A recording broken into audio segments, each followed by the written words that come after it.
Welcome, friends, to another edition of Economic Update, a weekly program devoted to the economic dimensions of our lives and those of our children. I'm your host, Richard Wolff. A couple of reminders before we jump into today's program.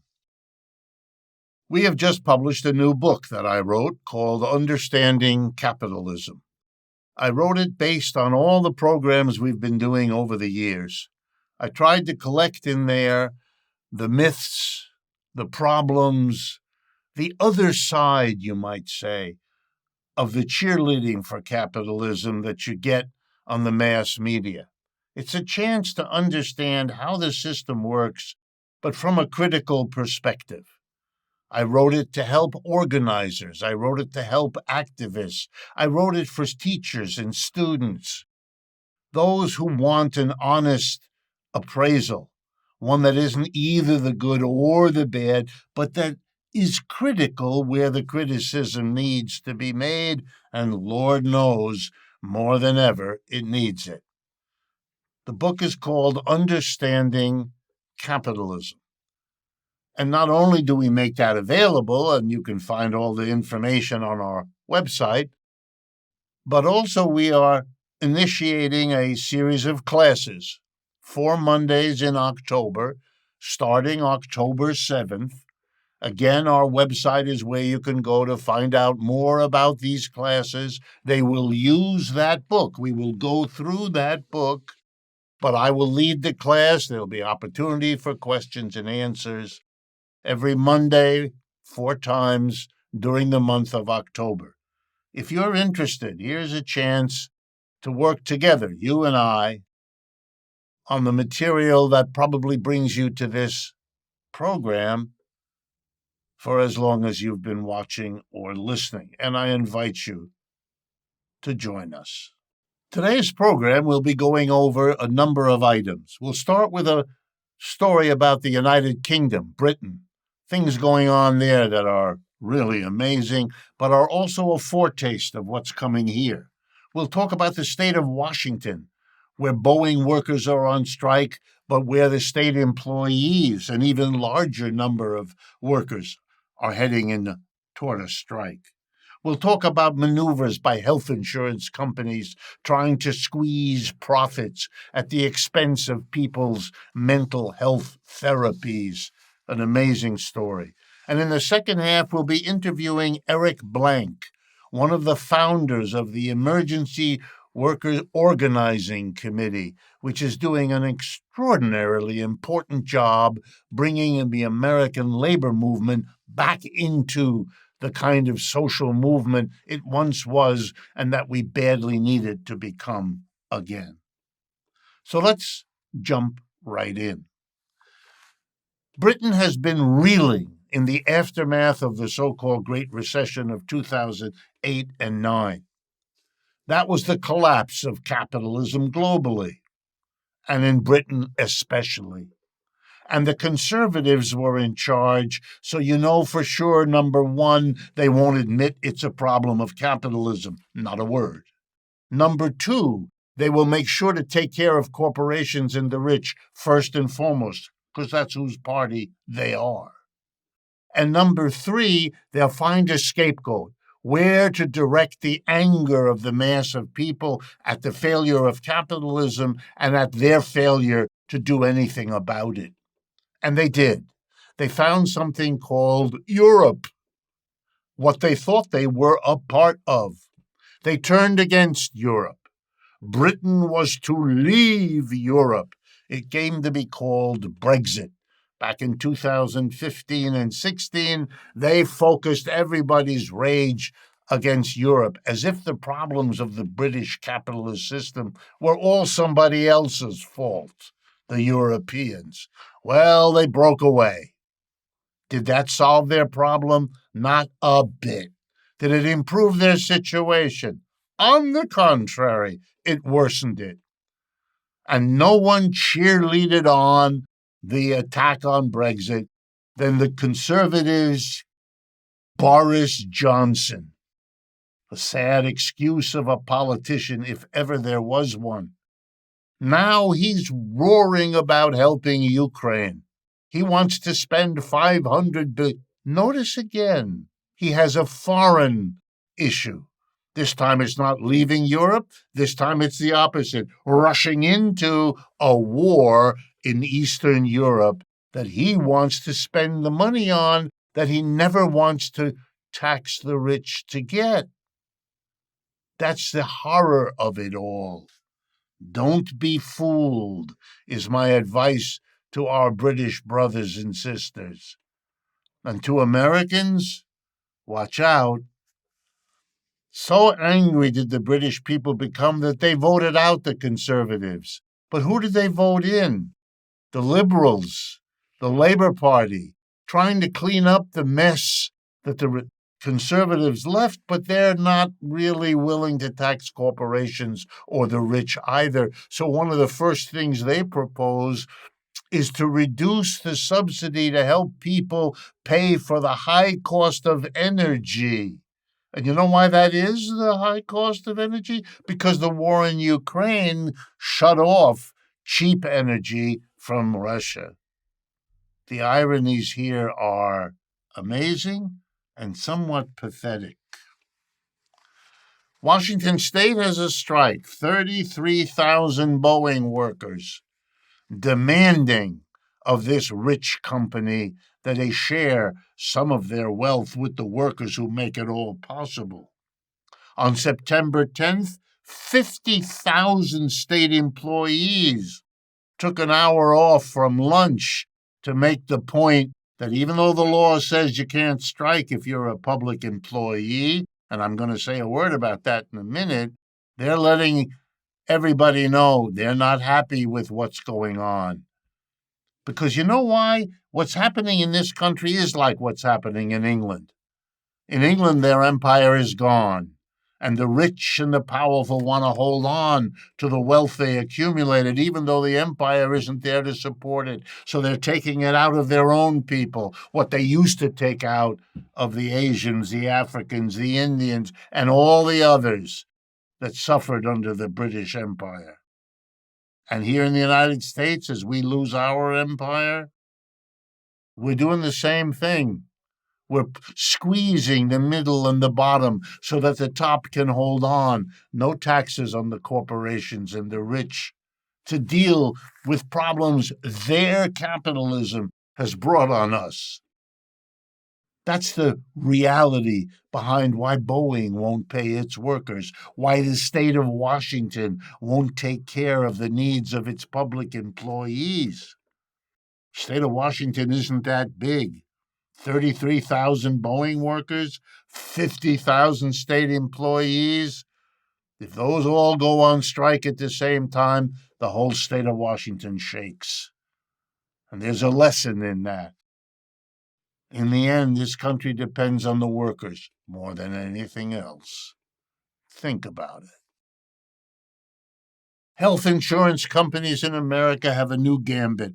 It's called Prepayment Information. Watch out. When you hear phrases like that, think again, reach for your wallet. Someone else is reaching in there. This time, the leadership is taken by the United Healthcare Corporation and its Optum subsidiary. Here's how it works. You go to a therapist to get mental health counseling for whatever the needs are that bring you to that. But then, after you've visited, before the insurance company pays your therapist, the way it should work, the company demands two things. The therapist has to answer a whole lot of prepayment questions, and so do you. And you're asked difficult questions, personal questions. And if you don't give the answer that the insurance company wants, you might not see the payment made. Your therapist might not get paid, and you're going to hear about it. Or you won't get reimbursed, and you're going to feel that right away. And you know what's going to happen? A good number of you are not going to be so quick to make your next appointment with the therapist because you're not sure it's going to get paid. It can take time for the questionnaire to get to you, and time for you to answer the questionnaire, and time for the insurance company to process it all. And that's all time they're happy to see pass, because they don't have to pay the money, and that's all it's about. They are trying to make more money by finding people for whom they can withhold the payment. But at least as important are all of you who will delay, reduce payment. Or think about the therapist who's not getting a nickel extra in payment, but for time and energy and effort to fill out all these extra paperwork forms. It's all a gambit, isn't it? Which has one remarkable outcome.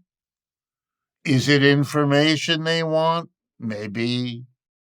Is it information they're going for? Maybe. Is it a fall off in the demand for the services they have to pay for? Wouldn't that be a delicious byproduct? And if you think it's only a byproduct, well, then I have that famous bridge to sell you for $1.84 plus tax. What a remarkable story.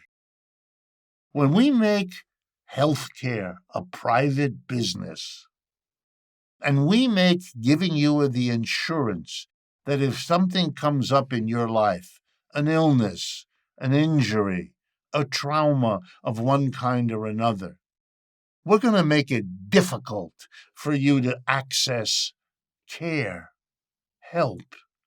We're not going to be a community that helps each other. No. We're going to be a financial game. I pay you an insurance policy, or I allow my employer to give me a little less wages because it gives me an insurance policy that then nickels and dimes me. Come on, we're all the victims of this system. That's why most other industrial countries don't do what we do. They have health insurance provided as a right for everyone by the government we share. In France, you go into a public park, it's maintained by the community.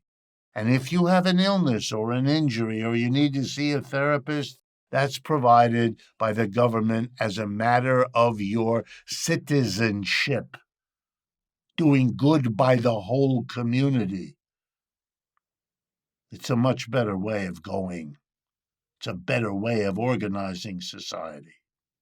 We've reached the end of the first half of today's show. Stay with us. I think you'll find the interview with Eric Blanc of the Emergency Worker Organizing Committee well worth watching in the second half. Thank you. Friends, as you know, any project like this takes money. And we don't want to bore you or burden you. On the other hand, you, our audience, are the source of our funding, and we wouldn't have it any other way. If you can, please consider making a donation. It will be enormously appreciated. Welcome back, friends, to the second half of today's economic update. I am very happy to bring to our microphones and our cameras Eric Blanc. He's a professor of labor studies at Rutgers University, the State University of New Jersey. He writes the Substack Labor Politics, and he has a new book, We Are the Union: How Worker-to-Worker Organizing is Revitalizing Labor and Winning Big. It is scheduled to be published by the University of California Press in February of 2025. Blanc helped start the Emergency Workplace Organizing Committee.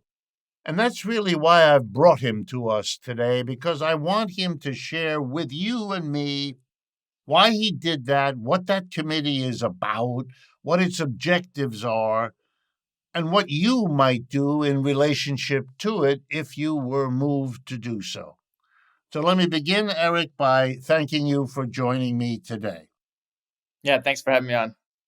Okay, so please, in your own words, as someone who helped start it all, what is the Emergency Workplace Organizing Committee, and why is it doing what it's doing in the United States right now? Sure. So EWOC, as we like to call it, like the Star Wars animal, but acronym for short, EWOC was founded at the beginning of the pandemic to do something really simple, which is provide any worker in any industry in the United States support organizing their workplace. And that's something that doesn't currently exist. There was no organization already filling this gap. What you do if you want support from EWOC is very simple. You go to the website, organizeworkers.org, you fill out a quick form, and we will connect you within 72 hours to a volunteer experienced organizer who's going to help you organize your workplace, right? Because we know that there's millions of people, literally millions of people across the United States who lack power at work, who know things are not as they should be at work, but don't know how to get started changing that, right? That people understand there's these problems, but they don't know how to get started. So what we like to talk about at EWOC is that to unionize, it takes 100 steps, and we'll help you through steps 1 through 50. Right, so it's an organization based off of experienced volunteers to help any worker in any industry fight back. And it started, as I mentioned, during the pandemic. I was an organizer, a labor organizer for the Bernie campaign, and as the pandemic was beginning, we started getting inundated with requests from workers. You may think about this, March 2020. Remember that moment, right? People were terrified. Like, my boss is making me come in. We have no masks. To give an example, the first workers I ever supported for EWOC were workers at Maid-Rite, a food processing plant in Pennsylvania, right? Who mostly undocumented workers who were getting forced to go into work, even though their coworkers had COVID, right? And they were terrified about bringing it back to their families. And we needed to find some sort of ad hoc way to give them support, lawyers, organizing steps, all of that. Okay, out of that project then grew EWOC. It got support from the United Electrical Workers Union, which is sort of a longstanding left militant union in the country with a very rich history. The Democratic Socialists of America, which is the biggest socialist organization in the U.S., supported EWOC, helped it get off the ground, and it's blossomed. It started as a very ad hoc thing to provide workers some support during the pandemic, but now it's really become something more ambitious. Particularly after 2022, which listeners might remember, that's when the Starbucks Workers Union really pops off, the Amazon Labor Union. There's this newfound interest across the United States in unionization. So what began as mostly providing workers support for winning, better wage demands, things like protective gear, ends up transforming under pressure from below into a support network for workers to start unionizing. And so now EWOC, most of what we do is helping workers take the first 50 steps toward unionization. And, I'm excited to say that it's been a real success. We've had over 5,000 workers reach out just last year. We had over 600 campaigns. We passed off drives representing over 7,000 workers to unions. And we've done that all with a very, very limited resource base. And we've done it because we depend on volunteers. I'm going to ask you a question I know is in the mind of my audience. And the question could be put either, why haven't the unions already been doing this all along? Or alternatively, people think, aren't the unions doing this all along too, in the sense that they are there for workers who want to go in that direction? Could you help us understand why you had to use that word in your beginning of your answer to fill a gap? Why was the gap there? Right. It's a really good question. Unfortunately, a lot of unions in the US today regularly say no to workers who reach out to them. Actually, anecdotally, one of the things we have to do as EWOC is help workers find unions who are willing to take them on. So part of the reason there's a gap is that a lot of unions are reluctant to take on new drives or to provide support for workers because they say they don't have the resources for doing this, right? So what EWOC does that's different is we will provide organizing support to any worker in any industry. So that's different, because a lot of workers don't know who to reach out to for a union. So we'll help them connect to a union, right? So this is not counterposed to unions, but it's providing a mechanism for workers to first get involved. And unfortunately, a lot of workers don't even know who their union could be, things like this. So there's no sort of entry point for workers to start organizing. And then secondly, as I mentioned, a lot of unions aren't providing these tools openly to workers so they can start self-organizing, right? They'll only take on a drive if it meets certain parameters, if they think it's extremely likely to win, if it's in a locale they're already based out of. All of these criteria for why unions might regularly say no to workers, we don't accept those. We said we're going to give support to any worker, any industry, in any part of the country. So that's new. And I think it's part of a more general gap, which is that unfortunately most labor unions right now are very unambitious about new organizing. Union density, the percentage of workers in the workforce that are part of unions has been declining for decades.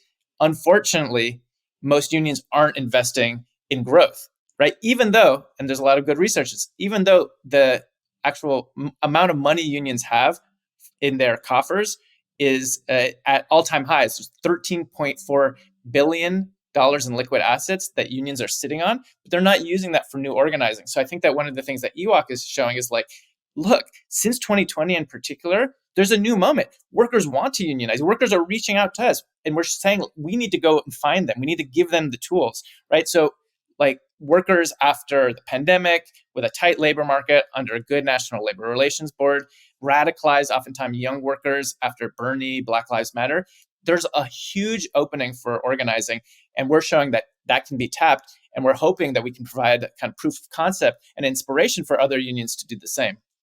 Tell me, you mentioned to me that you find your work has a unique property of being scalable. Tell us what you mean by that.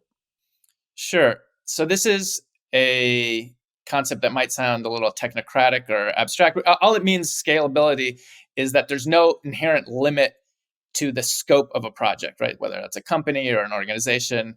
And what it means in practice is building a mass movement. So I think the word, internally we'll talk about scalability, but maybe for listeners who are trying to think what this means how do you rebuild a mass movement? What does a movement actually entail? And the reason scalability is so crucial, and the reason we talk about it, is that the current organizing model of unions is not scalable. It's too expensive to organize the tens of millions of workers that want to join unions. And just as a parenthesis, even as early as 2017, there was polls finding that over 60 million workers would vote tomorrow to join a union if they were given the opportunity. That's in 2017, before all of this, labor upsurge. And yet we aren't finding yet ways to meet these workers, and oftentimes say no as a labor movement to them reaching out. And so the reason, as I mentioned before, that that's the case is that the current organizing model of most unions is extremely staff intensive. The norm is you need one staffer for every 100 workers that you're targeting to unionize. So one staffer for every 100 workers. It normally costs about $3,000 per worker you're trying to bring into the union. And so this model can bring about real benefits to workers. Unions are doing a lot of good organizing. I don't want to exaggerate the point. And oftentimes they're making real change for the workers they involve. But the problem is you just can't organize enough workers with this model, because there's literally just not enough money. There's just not enough money and not enough staffers around to organize tens of millions of workers this way. And so what EWOC is showing, and I would argue not just EWOC, but also recent unionization efforts like Starbucks Workers United, some of the graduate student worker organizing things we've seen in different industries, including auto with the new United Auto Workers. What we're seeing is a new model in which unions rely less on staff and more on volunteers. So at EWOC, that means that the person who's going to give you organizing advice when you're reaching out is not going to be a full-time staffer for EWOC. It's going to be oftentimes another worker who we helped lead through a unionization drive, who we helped train. And then based on that experience and based off the extensive training we've given them, then they in turn are going to help you learn how to organize your workplace. And so it's sort of a snowball effect, right? Where you're training up workers to be able to do things like providing organizing support, doing social media, researching companies, things that normally in an average union are done by staff. We believe, and we think we've shown in practice, that workers are capable of doing all of that, right? We need to have confidence in workers. And we've seen in practice that when you rely on workers and when you turn to them, they're able to do all sorts of things that we didn't think they were able to do. So I think that's what we mean when we talk about scalability. And it's only that type of model of building volunteers that's ultimately going to be able to really turn around the decline of the labor movement. And, in so doing, not just combat economic equality, but give workers the power to address climate change, to stop genocide in Gaza, whatever the issue is, we need a labor movement of millions and millions and millions of workers involved. And we don't currently have a path forward with that, with the current approaches that are dominant. Well, that's certainly one of the reasons why I wanted to bring you on this program, because we would like to see such a movement develop, obviously, and it has to rely on masses of people with all of the little moments of initiative that human beings can muster when they need to. And you're providing a way for them to actualize all of that, the instinct in it. So what I want to do before we end the interview, I want to ask you a simple question that I mentioned to you and that you mentioned to us before. Let's suppose John or Mary or anybody out there listening or watching this program has thought about having a union at the place where they work, feeling the need for one, feeling the opportunities that might be there, the possibilities of what the workplace could become, both for them as individual workers, but for the larger society also. What would you advise them? What is it that EWOC makes available to the individual who wants to take some initial steps in this direction? Sure, that's a great question. The first thing I would say is to reiterate just a point I made earlier, which is it's sign up online. You just go to organizeworkers.org, fill out the quick form, and we will follow up with you within 72 hours. So I would say that do it now before you forget. And then what I will say in addition is I'm going to give you a sneak peek of some of the tactics we'll walk you through. Right? What are some of the basics of organizing a union? Because oftentimes it can sound maybe more intimidating than it is. In many ways, it's simple. What building a union looks like is really building relationships of trust with your coworkers. And so how do you do that? Well, one important thing we talk about is socializing before you organize. So you need to find ways to kind of build the relationships with your coworkers through things like having an afternoon party, having a potluck, building the relationships of trust. So you're not just talking at work, and then you can have a space where you can vent and you can hear where people actually are feeling. Next, you're going to have to find the issues that are deeply and widely felt. So you personally might be really angry at your work for this or that reason, but you need to find the issue that's going to resonate widely, that a lot of your coworkers are also up in arms against, but then also they feel deeply about it. It's something that they would be willing to unionize, that they would be willing to organize around and take the risk. So you need to identify that issue. And crucially, you need to build a team. Right? You can't unionize just on your own, almost my definition. But this is a mistake sometimes people make, that they think they're going to have to do it all on their own. One of the things that will help you do through EWOC is learn how to build a team. So you find workers from different parts of the shifts, different parts of wherever you work. So you have a representative organizing committee of workers from all across the workplace who are able, because they have the relationships with their coworkers, to bring them into the process. Because oftentimes it's scary. Unionization can be scary. It's true. The bosses will throw all sorts of scare tactics at you. And so what you need to do is bring into the organizing committee a team of people who have the relationships with coworkers, so that through this process of ongoing one-on-one organizing conversations, there's a lot of meeting with people one-on-one to talking through all of this, you're going to be able to cohere a supermajority of your coworkers to withstand that pressure and build your union. There's a lot more to it, but really in some ways it's that simple. It's about building relationships. It's about having one-on-one conversations. And in EWOC, we'll provide you the support kind of step by step to make sure you get that. Eric, you're a very good spokesman. Listen, I talked to many, many people. In a very short time, you have given us a wonderful overview. Let me urge everyone to follow the advice. If you're interested in doing this and becoming part of this emerging movement, here's a way to do it. And to all of you, in addition to thanking Eric, I want to thank you for joining me. And as always, I look forward to speaking with you again next week.